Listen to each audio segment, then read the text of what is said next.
নবী ডাক দিয়ে বললেন, চাচিমা আপনি আমার জন্য দোয়া করবেন। আমি একা একা যাচ্ছি না, আমার সাথে আল্লাহ আছে। আল কোরআনের সৈনিক আমি, নেই কো পরাজয়। সবাই পড়েন, আল কোরআনের সৈনিক আমি, নেই কো পরাজয়।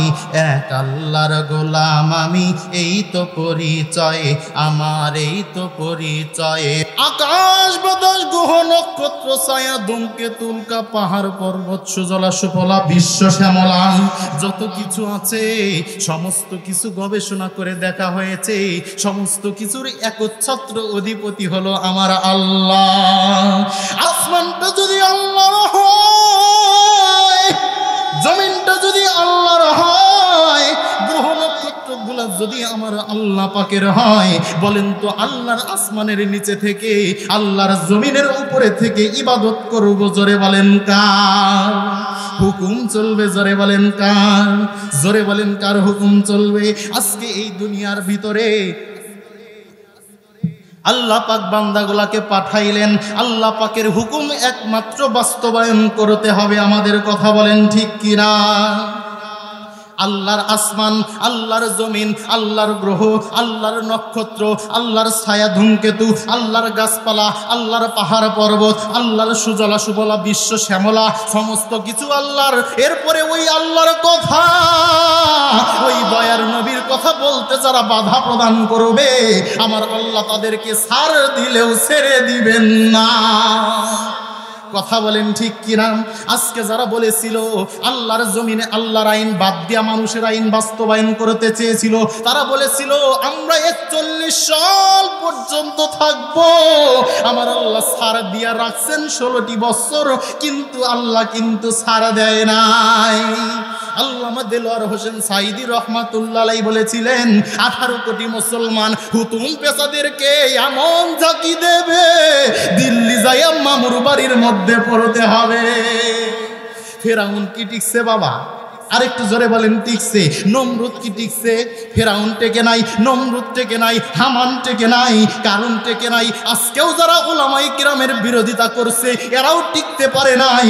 ভবিষ্যতে যারা আসতেছে তাদেরকেও বলতে চাই, যারাই উলামায়ে কিরামের বিরোধিতা করবে, আজকে বাংলার জমিনে দেখা গেছে আল্লামা তারেক মনোয়ার সাহেবের মাহফিল বন্ধ করেছে কি করে নাই? আল্লাহ মামুনুল হক সাহেবকে জেলখানায় দিছে কি দেয় নাই? এইভাবে হক্কানি রব্বানি উলামায়ে কেরাম যাদের চরিত্রের মধ্যে কোনো প্রকারের কোনো দাগ নাই, এই সমস্ত আলেমদেরকে জেল জুলুম করে করে ফাঁসির মঞ্চে ঝুলানো হয়েছে।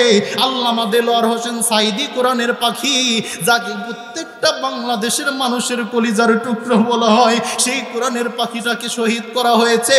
আল্লাহ কিন্তু ছাড়ে দিচ্ছেন, কিন্তু ছেড়ে দেন নাই। আজকে বাংলাদেশ থেকে তোমার ক্ষমতাই ছিল, ক্ষমতা রেখেই পালাইয়া দাদার দেশে যাইতে হয় কি হয় নাই? কথা বলেন গেছে কি যায় নাই? আর একটু জোরে বলেন যায় কি যায় নাই? আল্লাহর নবীও যখন দুনিয়ার ভিতরে চলে আসলেন, তাকে একটা দায়িত্ব আমার আল্লাহ পাক পৌঁছায়া দিলেন। দায়িত্বটা হলো এই কালেমার দাওয়াত মানুষের দ্বারে দ্বারে প্রান্তরে প্রান্তরে পৌঁছাইতে হবে। আল্লাহর নবী কালেমার দাওয়াত দেয়, বিরোধিতা করে। ওই নেতার নাম হলো হামান, ওই নেতার নাম হলো কারুন, ওই নেতার নাম হলো আবু জেহেল। তারা বিরোধিতা করার জন্য দারুন নাদোয়ার ভিতরে বৈঠক বসাইছে। থানার মধ্যে বৈঠক, ডিসি অফিসের মধ্যে বৈঠক, অমুক জায়গায় কোরআনের মাহফিল হবে, অমুক জায়গায় ইসলামের কর্ম হবে, অমুক জায়গায় মিটিং হচ্ছে, এই মুহূর্তে পুলিশ বাহিনী পাঠা, এদেরকে বানচাল কর। আবু জেহেলের চরিত্রের সাথে জোরে বলেন মিল আছে না নাই? ফুলবাড়ির মুসলমান, আল্লাহর নবী জনাবে মুহাম্মাদুর রাসূলুল্লাহ সাল্লাল্লাহু আলাইহি ওয়াসাল্লাম কালেমার দাওয়াত দেয়, বিরোধিতা করে হলো আবু জেহেল, আবু লাহাব, উতবা, সাইবা, মুগীরা। নবী আমার ডাক দিয়ে বললেন, চাচা আপনি কেন বিরোধিতা করেন? আবু জেহেল ডাক দিয়ে বলতেছেন, ভাতিজা মক্কার মধ্যে তোমারে আমরা প্রেসিডেন্ট বানাইয়া দেব, লক্ষ কোটি টাকা দেব, কিন্তু একটাই মাত্র শর্ত, বাপ দাদার ধর্মের উপরে চুনকালি মারা যাবে না। আল্লাহর নবী ডাক দিয়ে বললেন, চাচা পাঠাইছে, আমি ওই এক আল্লাহর হুকুম মানি, দুনিয়ার অন্য কিছুর হুকুম আমি মানি না। দারুণ নাদর ভিতরে এবার বৈঠক বসতিছে, এক একটা নেতা এক এক ধরনের কথা বলতেছে। আবু জেহেল বলতেছে তারে হত্যা করা হোক, চিৎকার দিয়া বলেন নাউজুবিল্লাহ। সাইবা বলতেছে না, মুহাম্মদ রে মোটা অঙ্কের জরিমানা ধরা হোক। এক একজন নেতা এক এক ধরনের কথা বলতেছে। আল্লাহর নবী জনাবে মুহাম্মাদুর রাসূলুল্লাহ সাল্লাল্লাহু আলাইহি ওয়াসাল্লাম তার কাছে যখন প্রস্তাব দেওয়া হলো, নবী আমার ডাক দিয়া বললেন, আমি আল্লাহর আইন মানি, দুনিয়ার অন্য কোনো মানুষকে দেখে ভয় পাই না, আমি কোনো ক্ষমতার লোভ আমার মধ্যে নাই, এক আল্লাহর হুকুম আমি কায়েম করতে চাই। আবু জেহেল এবার পত্র লিখলেন বন্ধু হাবিব ইবনে মালিকের কাছে। হাবিব ইবনে মালিক হলো মস্ত বড় সন্ত্রাসী ইয়ামেন দেশের। তার কাছে পত্র লিখলো, বন্ধু আপনি 1 লক্ষ সৈন্য নিয়ে মক্কায় আসেন। মৌলদে আরশের মধ্যে লিখছে, বন্ধু আপনি 1 লক্ষ সৈন্য নিয়ে মক্কায় আসেন। ওই যে আব্দুল্লাহর পোলা মুহাম্মাদুর রাসূলুল্লাহ সাল্লাল্লাহু আলাইহি ওয়াসাল্লাম তারে দুনিয়ায় থেকে উৎখাত করে দেব। চিৎকারে দিয়া বলেন নাউজুবিল্লাহ। হাবিব ইবনে মালিক পত্র পাওয়ার সঙ্গে সঙ্গে বলছেন, 1 লক্ষ সৈন্য লইয়া ইয়ামেন দেশ থেকে এবার মক্কার মধ্যে আসছে। এবার আবু জেহেল স্বর্ণ দিয়া এরকম 2টা চেয়ার বানাইছে। জোরে বলেন কি দিয়া? স্বর্ণ দিয়া। স্বর্ণের চেয়ার কি আপনারা কখনো দেখছেন? আমি দেখছি। আমাদের 14 গোষ্ঠী স্বর্ণের চেয়ার দেখছে। যেভাবে বলতেছে সব তাতে মনে হয় স্বর্ণের চেয়ার সবার বাড়িতে আছে। 1 আনি ওজনের আংটি বানায় দিতে পারে না দেখে 3 বছর হলো বিবির সাথে সম্পর্ক খারাপ, কিছু কইলেই খালি টেরা কথা কয়, তুমি ভাত বেড়া খাও গা। আর স্বর্ণের চেয়ার বানাইছে আবু জেহেল। 2 নেতা 2 চেয়ারে, আবু জেহেল একটার মধ্যে বসবে আর ওই হাবিব ইবনে মালিক একটার মধ্যে বসবে। তার মানে জোরে বলেন 2 নেতা কয় চেয়ারে? মস্ত বড় নেতা তুমি, ক্ষমতা পশুর, লোকে তোমায় দেখলে করে হুজুর ও হুজুর। ওই লোকগুলাই একদিন তোমায়, ওই লোকগুলাই একদিন তোমায় হুজুর কইবে না। যাইতে হবে ওই কবরে, কেউ তো যাবে না। বাজান যাবে। এই দুনিয়ায় হইছ তুমি মস্ত অফিসার, দারোগা পিয়ন তোমায় করে সার সার। ওই দারোগা পিয়ন একদিন সার কইবে না। যাইতে হবে ওই কবরে, কেউ তো যাবে না। বলেন যাবে? মা, আমার মা বোনেরা পর্দার অন্তরালে উপস্থিত আছেন, অল্প সময় একটু টাচ দিয়ে যাই। মা, ও মা, আজকে তুমি রঙিন শাড়ি পরো, তোমার স্বামী যদি বলে একটু সাজো গো, দেখবেন সাজবে না, কিন্তু যখন মার্কেটে যায়, হাই রে সাজের সাজ। মা কাপড় কিনতে যায় বাজারে, স্ত্রী স্বামীকে কয় তুমি চুপ করো, যা দাম করবার আমি করব, তুমি আমার ব্যাগ ধরো। দোকানদার বেটাই আবার বুঝতে পেরে শাড়ির দামটি চায় চড়া করে, 1000 কেনায় 500 বেশি। আপা ডাকে মন ভরে, আপা একটা লাল চা খায়া যান, শাড়ির দাম কত বেশি? আর জোরে বলেন কত বেশি? এবার 500 টাকা বেশি দিয়া শাড়ি কিনা নিয়ে আইলো। একবার দিয়া দেওয়ার পরেই রুম ওইটা ছাপ। ডাক দিয়ে কইতেছে, ও রহিমার মা, ও জরিনার মা, কি কাপড় কিনা নিয়ে আইছো? একবার দিয়া দেওয়ার পরেই দেখি রং উইটা সাপ। ডাক দিয়ে কয়, ও রহিমার আব্বা, দেখো দেখো কাপড়ের রং না ওঠে, জমিন ভালা আছে। তার মানে নিজে কিনা আনছে। যে এরকম মা বোন আছে না নাই? আর একটু জোরে বলেন আছে না নাই?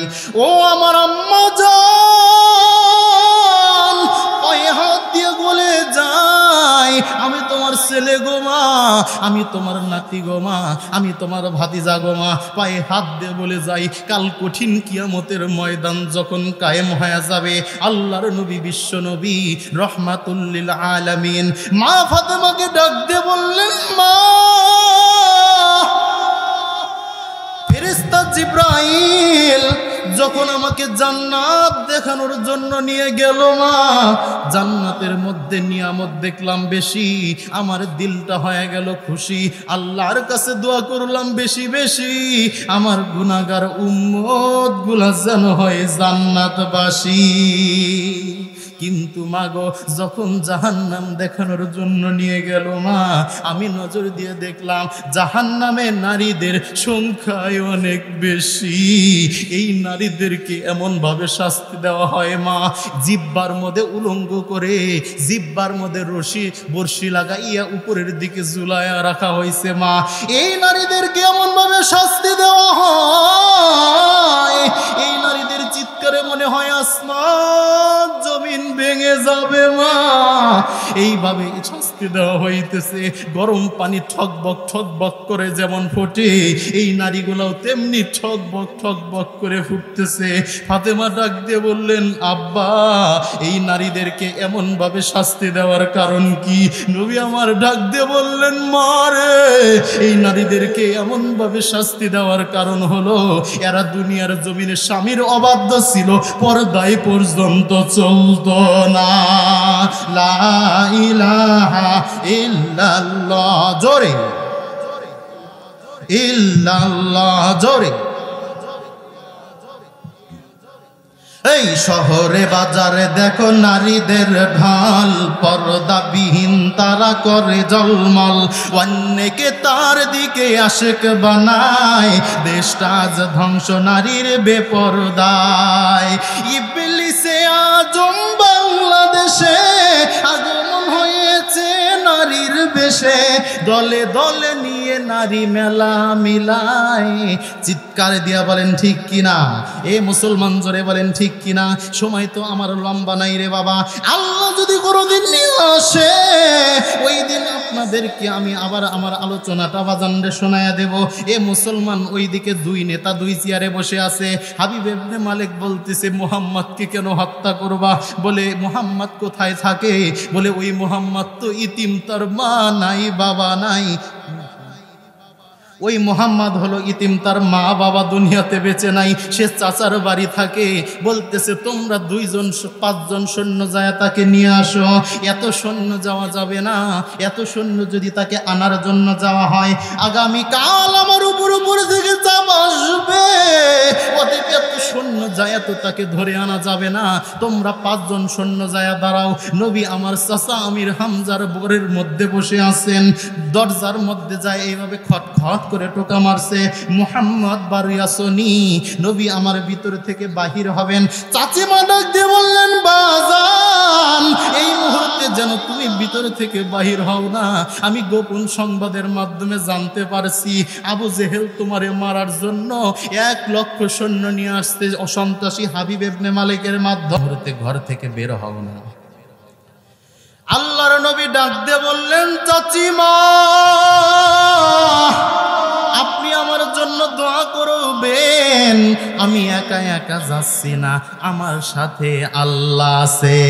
আল কোরআনের সৈনিক আমি, নেই কো পরাজয়। সবাই পড়েন, আল কোরআনের সৈনিক আমি, নেই কো পরাজয়। এক আল্লাহর গোলাম আমি, এই তো পরিচয় আমার, এই তো পরিচয়। পড়েন, আল কোরআনের সৈনিক আমি, নেই কো পরাজয়। এক আল্লাহর গোলাম আমি, এই তো পরিচয় আমার, এই তো পরিচয়।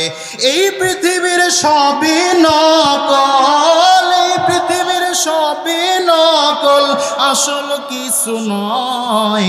এক আল্লাহর গোলাম আমি, এই তো পরিচয় আমার, এই তো পরিচয়। কোরআন হাদিস শাসনতন্ত্র, রাসূল মোদের নেতা, ওরে উৎসাহ মর ছিল আমলান, ইতিহাস বীর গাথা, ইতিহাস বীর গাথা।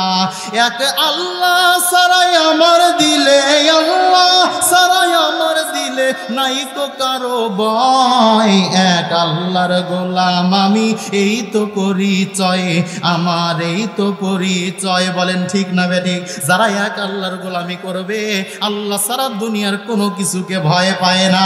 যারা আল্লাহর গোলামি করে এই সমস্ত হক্কানি রব্বানি ওলামায়ে কেরামকে যারা চোখ রাঙ্গাইতো, গরুর মতো তাকায়া থাকতো, জেল জুলুমের ভয় দেখাইতো, তারা কি আজকে বাংলার জমিনে আছে? জোরে বলেন আছে? আমি জননী তুমি হারনি, দাদার দেশে গেছো এটাই জানি। আমি জননী তুমি হারনি, দাদার কাছে গেছো এটাই জানি। কথা বলেন ঠিক কিনা? উন্নয়নের নামে 16টি বছর প্রকৃত দেশপ্রেম দেখাওনি তখন, উন্নয়নের নামে মূলা ধরিয়ে 100 কোটি টাকা নিয়ে গেলে পালিয়ে। তুমি তো ছিলে সেরা শাক চুন্নি, পালিয়ে গেছো তুমি এটাই জানি, হারিয়ে গেছো তুমি এটাই জানি। চিল্লায়া বলেন ঠিক কিনা? এই আল্লাহর কোরআনের সাথে যারা বিরোধিতা করবে, উলামায়ে কেরামের সাথে বিরোধিতা যারা করবে, আজকেও যদি বাংলার জমিন থেকে 10 জন মুসলমান শাহজালাল ইয়ামানির মতো আর শামসুল হক ফরিদপুরীর মতো হুঙ্কারে দিতে পারতেন, আর যত রামবাম কুলাঙ্গার আছে নজর দিয়ে দেখা যাইতো বাংলার জমিন থেকে পলায়ন করতে বাধ্য হতো।